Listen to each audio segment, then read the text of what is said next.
என் இனிய தமிழ் சொந்தங்களே, அனைவருக்கும் எனது வணக்கங்களை கூறி இன்றைய பதிவிற்கு உங்களை வரவேற்கிறேன். என்னுடைய முந்தைய பதிவில் கைகேயி ஒரு உத்தமமான மனைவி தன்னுடைய கணவனத்தில் வரம் வேண்டி பெற்றார் என்பது சரியா என்பது போல ஒரு சில அன்பர்கள் வினா எழுப்பியிருந்தார்கள். அதற்கான உங்களுடைய கருத்துக்களை பதிவிட சொல்லி நான் கேட்டிருந்தேன். ஒரு சில அன்பர்கள் தங்களுடைய கருத்துக்களை சொல்லியிருந்தாங்க. அதில் ஒருத்தர் என்ன சொல்லியிருந்தார்னா, தன்னுடைய மகனுக்கு பரதனுக்கு அரச பதவி பெற்றுத்தர வேண்டும் என்பதற்காக கைகேயி வரம் வேண்டி கேட்டதிலே என்ன தவறு, அது ஒரு தாயின் கடமைதானே என்று ஒருத்தர். இன்னொருத்தர் என்ன சொன்னார்னாக்க, உத்தமமான கண்ணியமான கைகேயி எனும் கதாபாத்திரத்தில் வரம் வேண்டி பெற்றது என்பது ஒரு கரும்புள்ளி என்று சொன்னார். இன்னொரு அன்பர் தன்னுடைய கமெண்ட்டில் கூட ஒரு பதிவிட்டிருக்கிறாரு. அதாவது, பரதனுக்கு முடிசூட்ட வேணும்னு தசரதன்கிட்ட கேட்டால் எங்கள் தசரதன் மறுத்து விடக்கூடும். அதனால் டிப்ளமேட்டிக்காக என்ன பண்ணாங்கன்னா, வரம்னு கேட்டு வாங்கிக்கிட்டு அதை சந்தர்ப்பத்தில் பயன்படுத்திக்கிட்டாங்க. அது அவருடைய ராஜதந்திரம்னு சொல்லியிருந்தார். Logically he may be correct.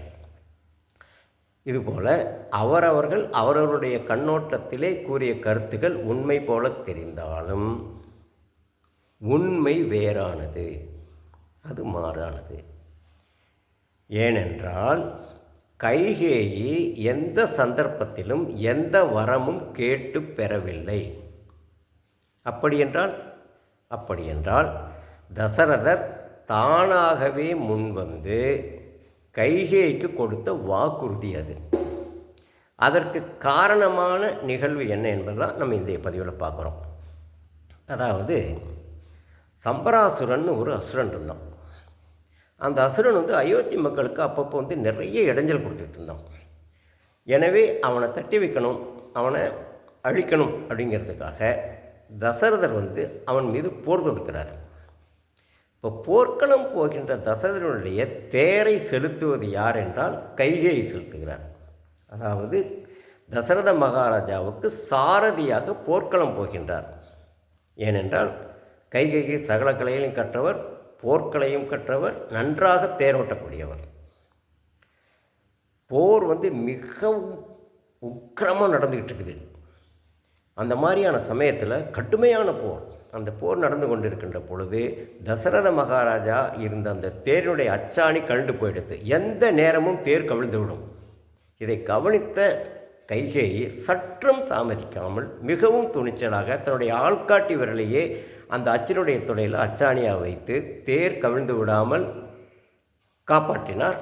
போர் வெற்றிகரமாக முடிந்தது. தசரத மகாராஜா வெற்றி பெற்றார். அசுரன் அழிக்கப்பட்டார்.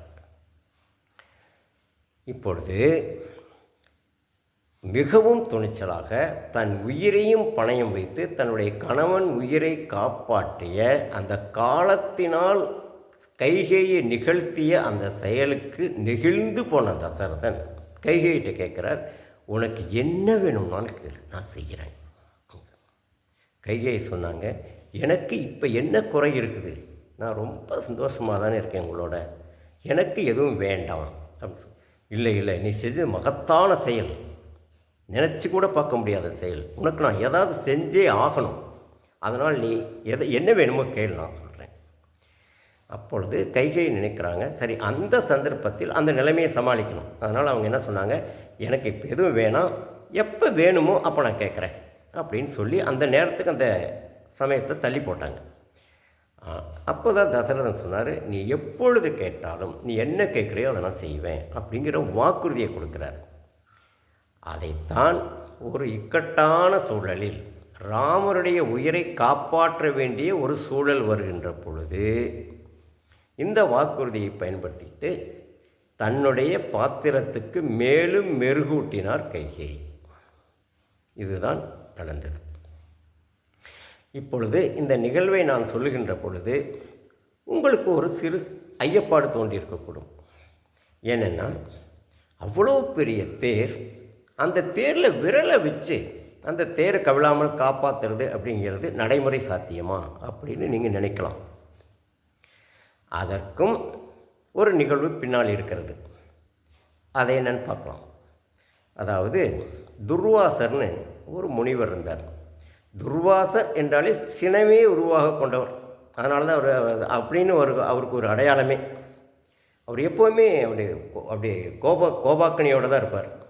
யார் என்ன தவறு செய்தாலும் உடனே சாபம் கொடுத்துடுவார். முனிவர்கள் எல்லாம் தவம் செய்து பலன் பெற்று பிறகு யாரையாவது சாபம் கொடுத்தாங்கன்னா அவங்க தவம் செய்து பெற்ற பலன் குறையும்.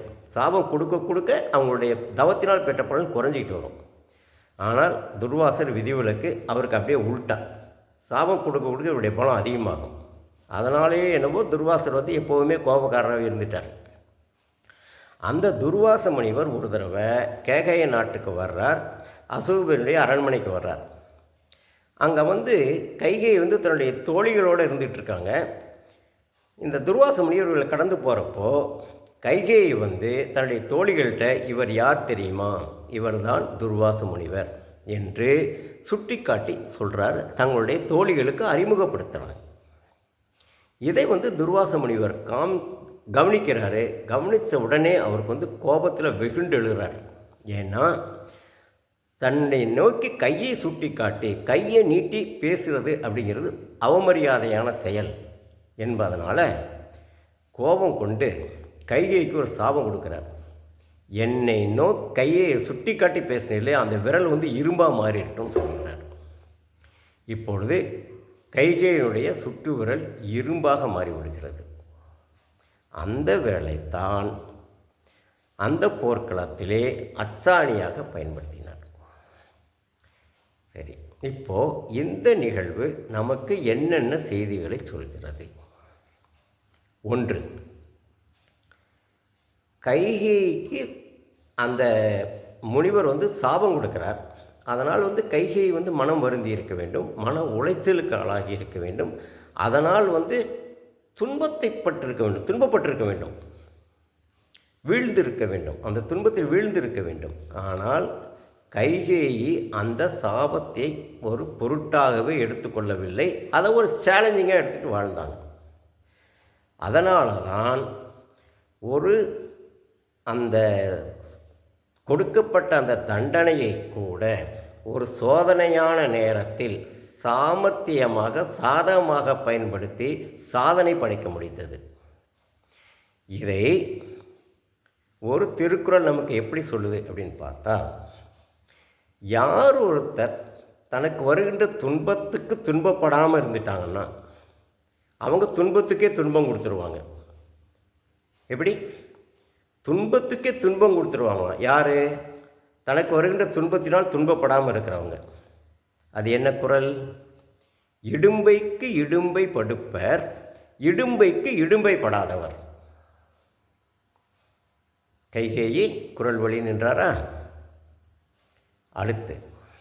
அடுத்த செய்தி என்ன என்று பார்த்தா, நம்முடைய தமிழ் பண்பாட்டிலே கலாச்சாரத்தில் ஒரு சிறந்த நெறி இருந்திருக்கிறது, நீதி ஒழுக்கம் இருந்திருக்கிறது. என்ன அப்படின்னா, பெரியவர்களிடத்திலோ பொதுவெளியிலோ கை நீட்டி பேசுவது என்பது கண்ணிய குறைவான, நாகரிகமற்ற, மரியாதை குறைவான செயல் என்பது என்ற ஒரு நெறி நம்முடைய தமிழ் மரபிலே இருந்திருக்கின்றது. அந்த மாதிரி செய்கின்ற பொழுது அதற்கு பிரதிபலன் கைகைக்கு கிடைச்ச மாதிரி சாபம் கூட வரலாம், மற்றவர்களுடைய கோபத்திற்கு ஆளாக வேண்டி வரலாம் என்ற இந்த நீதியை நம்முடைய இந்த நிகழ்ச்சி நமக்கு உணர்த்துகிறது. இதை நம்முடைய இளைய சமுதாயத்துக்கு நாம் கொண்டு சேர்க்க வேண்டும் என்று கூறி இன்றைய பதிவை நிறைவு செய்கின்றேன். மீண்டும் அடுத்த பதிவில் சந்திப்போம். நன்றி.